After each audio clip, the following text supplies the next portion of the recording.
Hari Hari Om. Om. Good evening and welcome to our next few sessions of Kindle Live. Let us begin the session with prayers first. Om Samasta Jana Kalyane Niratam Karunamayam Namami Chinmayam Devam Sadgurum Brahma Vidvaram.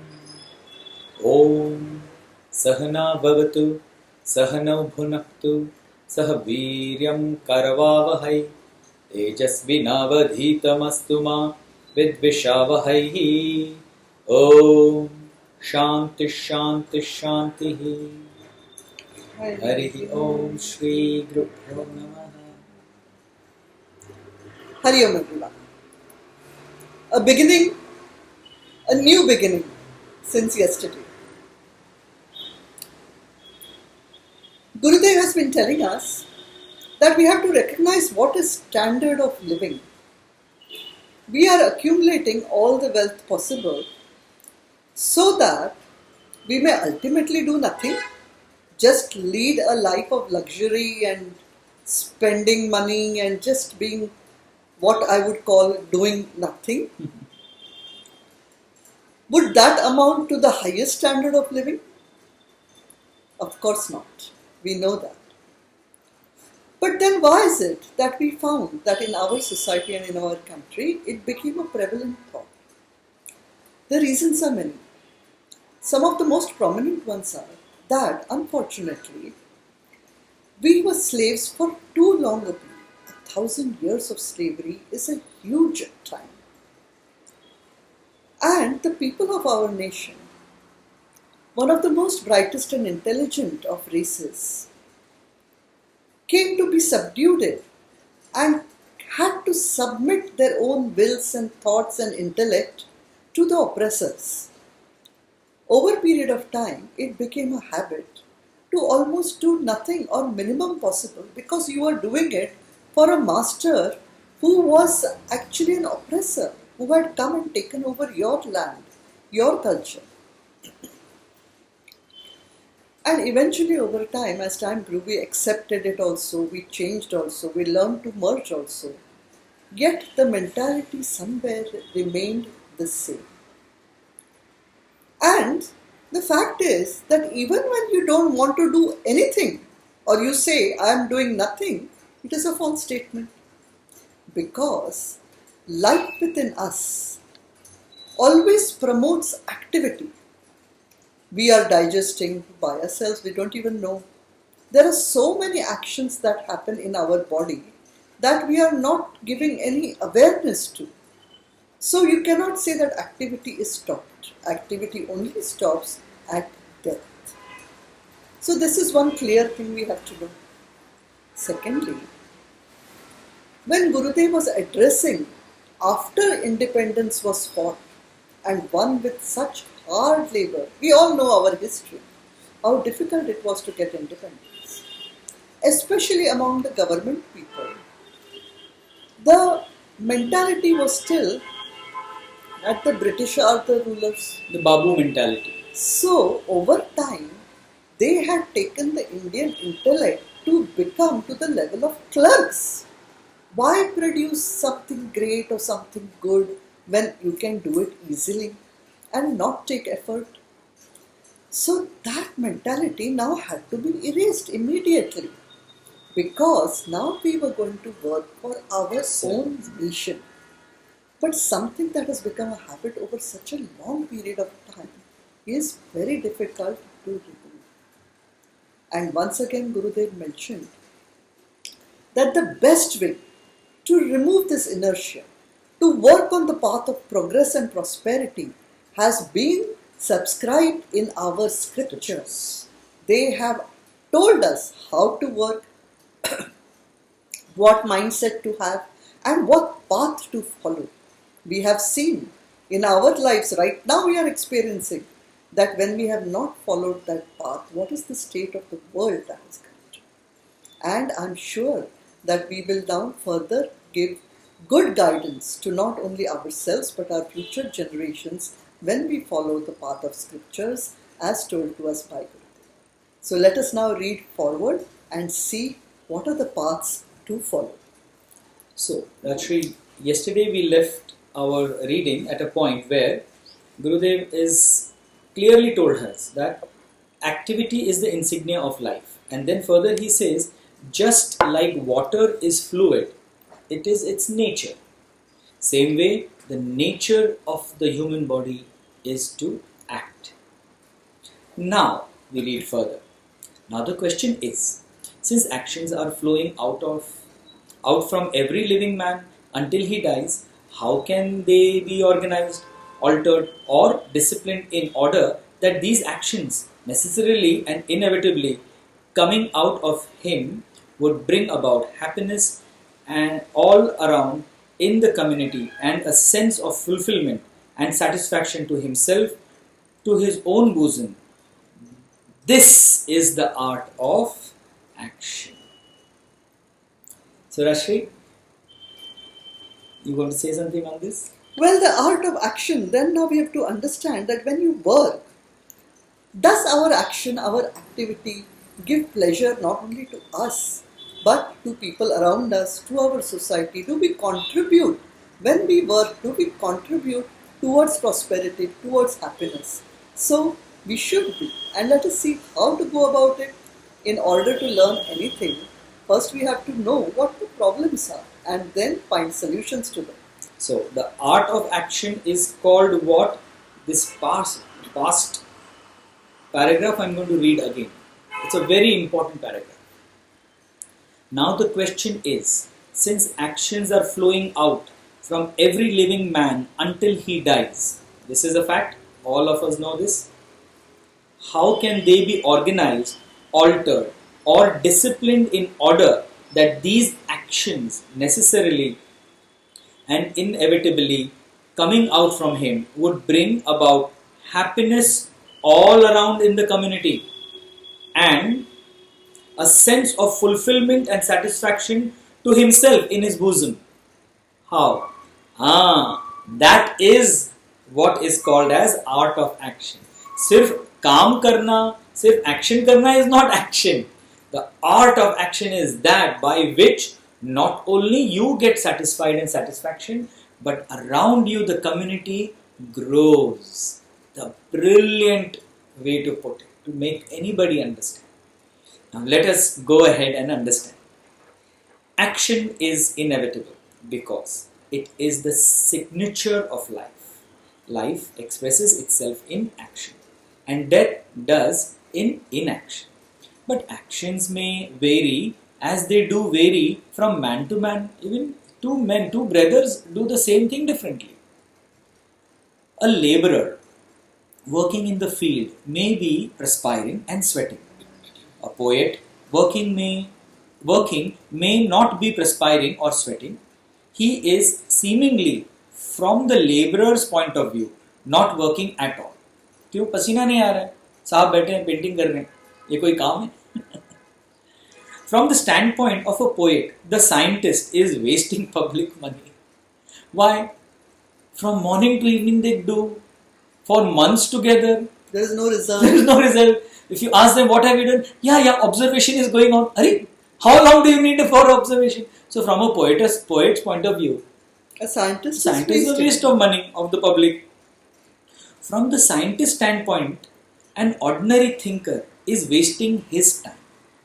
From all their point of views, the Buddha under the tree is a waster and leech upon the society. Why? Because sucking the blood or the wealth of the society, he is an idler. He's just doing nothing, just sitting under a tree and closed his eyes, so completely wasting his life away, according to the standpoint of the others who are working. Each one may point out to the other and say that he is an idler, but each one knows how vigorously he himself is active.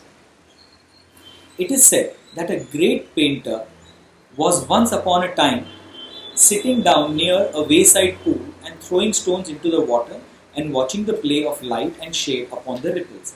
This is a factual story from the West, from Europe. So it's a nice story. Try to read it and understand.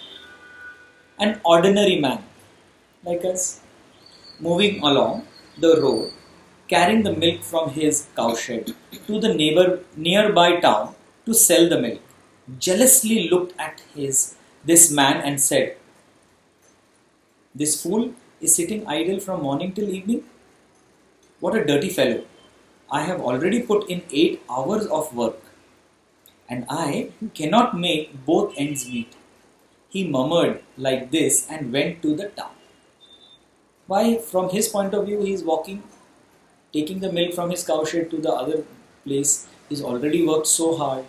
He's in the morning, woke up early, cleaned himself, got ready, then went to the cowshed, cleaned the cows, fed the cows, then took the milk out, then stored it in a proper pot, then put it in the cart, and then moved. So much of labor he's already done. And he's seeing this person who's just sitting there next to the pool and throwing stones in the pool. Then one stone is another stone. He got irritated. There, he sold the milk, and as he returned with an empty can on his shoulder, he counted the money. The milkman now counted the money. He said, "This much for the cows, this much for the fodder, and this much for the family." And he sighed. What is there? What there was nothing. Beg your pardon? He and sighed, there was nothing of a reserve to keep for his old age. So he counted the money that he had.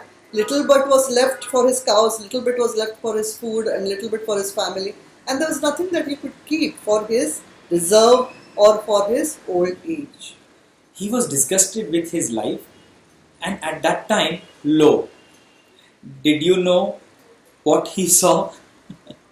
The same fellow was sitting in the same pose, continuing his stone throwing on the same pond, with one hand biting a pair of sandwiches. Sandwich kha raha hai baitkar.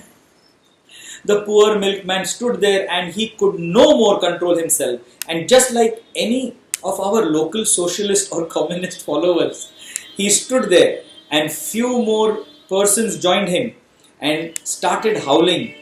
If there is a government in this country, such a rascal as this must be shot dead, because he has not been doing anything at all, and I do not know what is the system of this economics in this country that such an idler in the society has got the sandwiches, while I have not eaten at all from morning till evening. I have been working and I have not got anything for me to eat. What an injustice. Point of view. As they call in Hindi, देखने का नजरिया. Poor villager. He knew not that the person against whom he had complained was no less a person than Medici. Beg your pardon. Who was Medici, Rajshree? The great painter who, as a result of observing these waves, reproduced them on the canvas. And there, even today, we can see the immortal picture of Madonna and the Child, the Mother Mary with the Christ, sitting near a water pool, a lotus therein slightly moving in the breeze. He wanted to capture the play of light and shade on the waves, so that he could arrest them and capture them into the canvas. And he was most vigorously working in his own way, but the others thought that he was idling away his time. It is that man, the so-called idler, who produced the immortal picture of Madonna and the Child, while the milkman, who is supposed to have worked and toiled so honestly for the society, died like a bug in any third-class compartment of an Indian railways. He died leaving nothing for posterity to remember him. So this story, incident, the viewpoints of a person, a laborer person who has toiled so hard, and he sees an idler sitting there throwing stones in a pond and eating sandwiches also. The milkman finishes his work, and on the way back he sees the man is still doing the same thing. And not knowing, and like a communist or a socialist person got up and saying, "Oh, he's a burden on the society, and he's useless and we are paying for him and not doing any work. So started protesting, not knowing that the mind was working in such a subtle manner.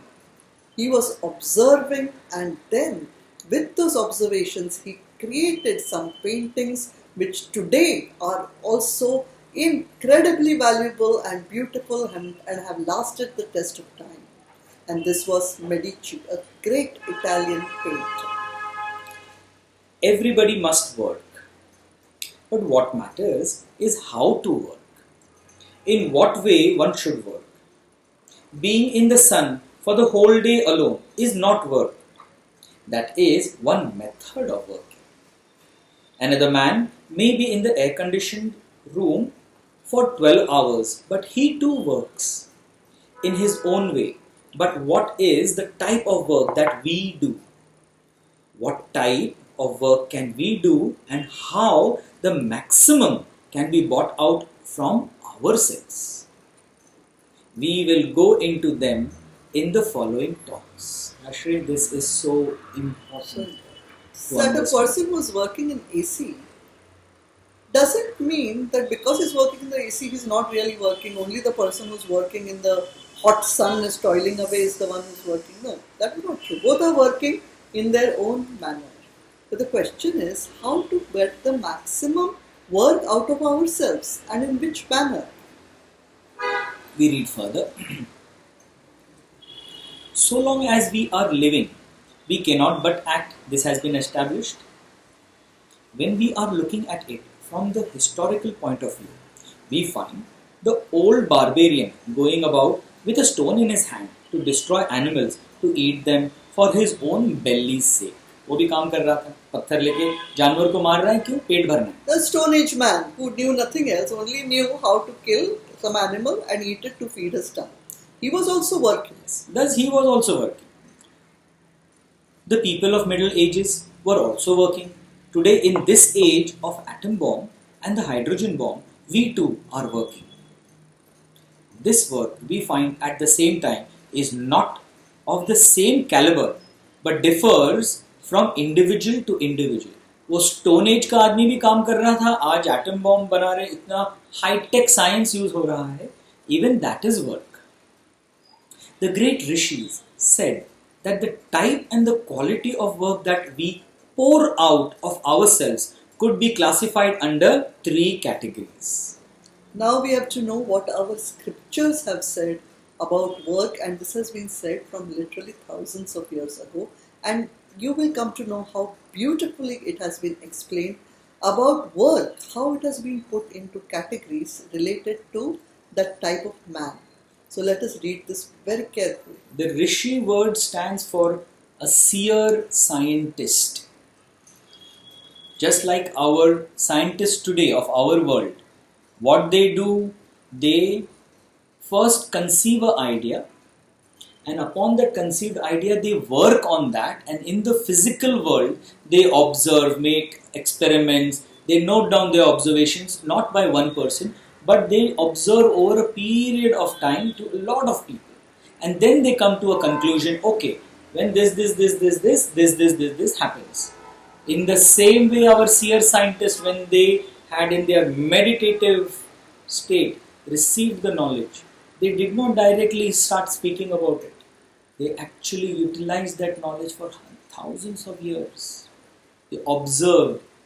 They saw. The most important difference between the rishis, who were known as the seer scientists from a scriptural viewpoint, and the scientists of the modern age was that the scientists of the modern age increased the standard of living, while the rishis and the men of wisdom, they increased the standard of life.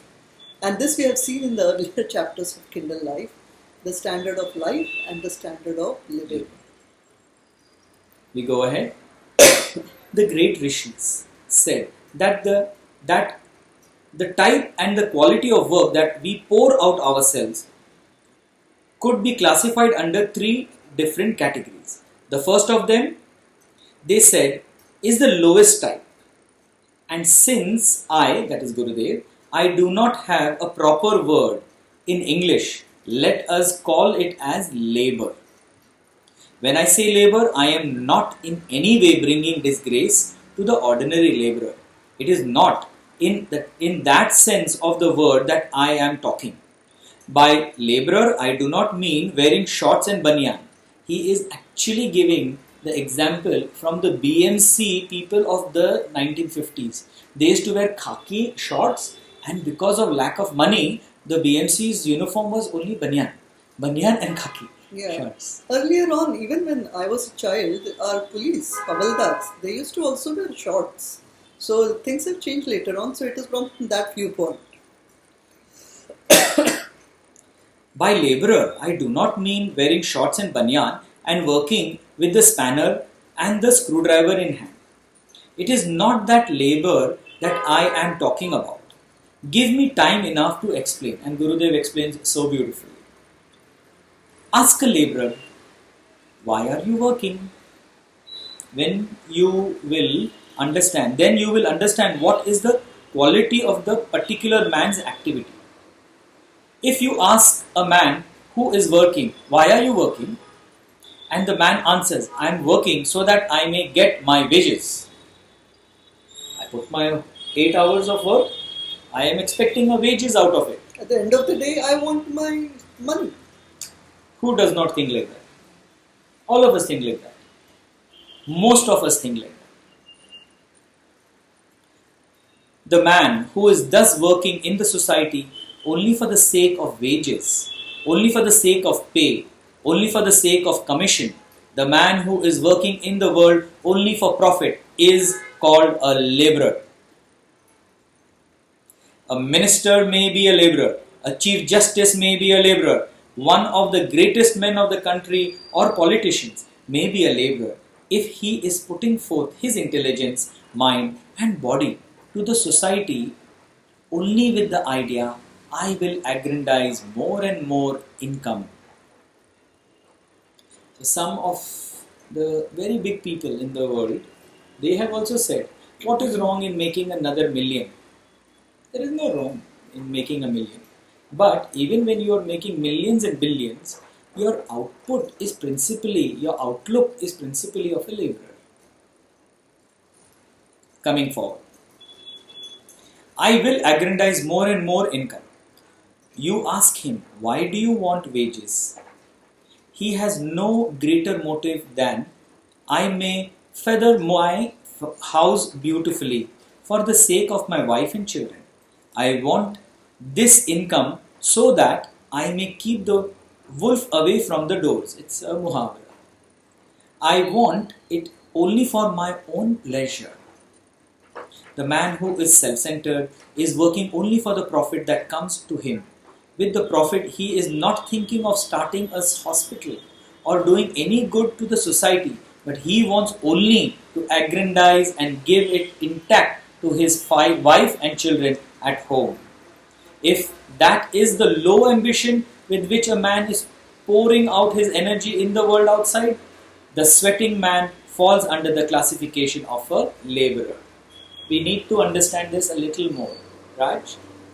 Yeah, it is clearly told by Gurudev, in fact explained so nicely, that it is the mentality which classifies you into who or what type of work that you are doing. A laborer or a laborer is that person who will work only for wages or profit. At the end of the day, how much am I earning?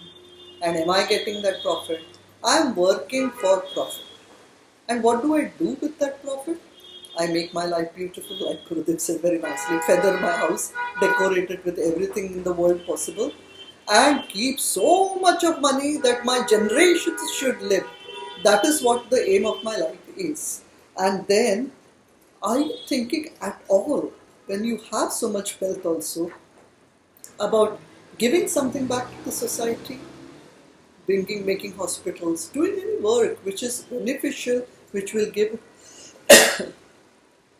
some sort of happiness to other people in life. So if you are doing that, then you don't fall into the category. But mostly people don't do all these things. They just accumulate, aggrandize themselves, and it doesn't matter even if you are a chief justice, a minister, or politician, any profession you may be, but if your attitude is only to take and gather only for your selfish benefits, then you fall into the class of a laborer. So, do you think this is the art of action? No, it is not. Why? Art of action was what, Rajshree? Whereby you not only satisfy your own self, but also the society around you benefits. In the same work that a laborer is doing, and in the same field, there can be another man who is not a laborer at all. In a field where a great man of the stature of Mahatma Gandhi is gaining the greatest achievement, in the same political field, there can be a man who is only a laborer. I hope I have conveyed the idea. Gurudev was very subtle about saying things. While Gandhiji was working and toiling for the whole country, as a politician, there were many others. Other politicians of that time and era who thought about becoming great businessmen once India gets independence, who thought about becoming big ministers for themselves and their families. So all of this happened. So the mentality, one politician like Mahatma Gandhi who gave up everything for the sake of nation. Politician, same work. Absolutely. It is not the work that you do that matters. It may be scavenging work. It may be the chief minister or the prime minister's job. It is not the work that gives you the dignity and the glory of the society, but it is how you do it. And if you are doing it with an idea, I may get out of society something that, and with that I beg your pardon, I may get out of the society something, and with that I shall benefit myself and enjoy myself in society. So I should get it from the society and I should enjoy the society. I. If this is the self-centered, limited point of view, you may be a scientist, you may be a great thinker, you may be a poet, you may be a writer, you may be an intellectually the greatest genius of the country, and yet you are only a laborer from the philosophical standpoint. So this is how Gurudev has described to us the different types of work, and remember, this what we are speaking about has been told to us by the rishis of the yore. The cycle keeps going on, never mind which generation it is, and that always happens. So we have to be careful about what we are doing, and we'll take it further tomorrow and see the other classes which have been classified.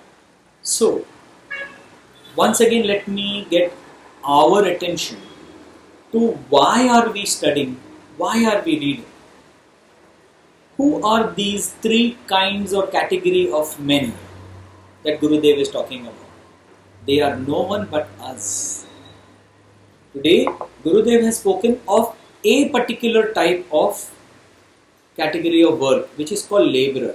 And why it is laborer? Not because he is a cleaner or a craftsman, because of the mental attitude of aggrandizing. It is not for the profession that you are in. You may be in any profession. As Gurudev has clearly mentioned, right from a laborer to the Prime Minister or President of the India, what is your attitude that defines you, whether you are a laborer or the next two categories that Gurudev is going to speak about. And do think at home. Just think that what we call progress, what we call scientific progress, or wow, what the world we have done, our standard of living has become high, we have got every pleasure in the world. Has this really helped you, or has it really helped the world? What state of the world we are in? How few are rich and how many millions are really poor? Why has that happened? It's difficult, no, to answer such questions. So if we follow the scriptural paths, I think the world will become a much better place. So let us come back tomorrow with the rest. Very interesting, applies to each one of us, and honestly I am very confident and I have the great faith that following the path of the scripture can only and only lead to goodness. So we take your leave here today. Let us finish this session with prayers. Om Asito ma satkamaya Tamaso ma jyotirgamaya Mrityormamrutam gamaya. Om Purnamada Purnamidam Purnat Purnamudachyate Purnasya Purnamadaya Purnameva Vashishyate. Om Shanti Shanti Shanti. Hari Om Shri Gurubhyo Namaha. Hari Om. Hari Om to all. Hari Om.